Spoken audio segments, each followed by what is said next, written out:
Two young Moravians heard of an island in the West Indies where an atheist British owner had 2,000 to 3,000 slaves. And the owner had said, no preacher, no clergyman will ever stay on this island. If he's shipwrecked, we'll keep him in a separate house until he has to leave. But he's never going to talk to any of us about God. I'm through with all that nonsense. 3,000 slaves from the jungles of Africa brought to an island in the Atlantic, and there to live and die without hearing of Christ. Two young Moravians heard about it. They sold themselves to the British planter and used the money they received from the sale, for he paid no more than he would for any slave, to pay their passage out to his island, for he wouldn't even transport them.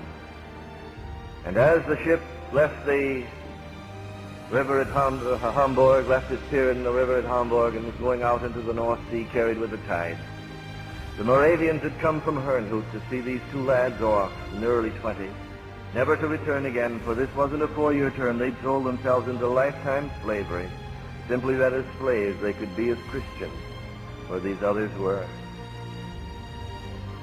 The families were there weeping, for they knew they'd never see them again. And they wondered why they were going and questioned the wisdom of it. And as the gap widened and the houses had been cast off and were being curled up there on the pier, and the young boys saw the widening gap. One lad with his arm linked through the arm of his fellow raised his hand and shouted across the gap the last words that were heard from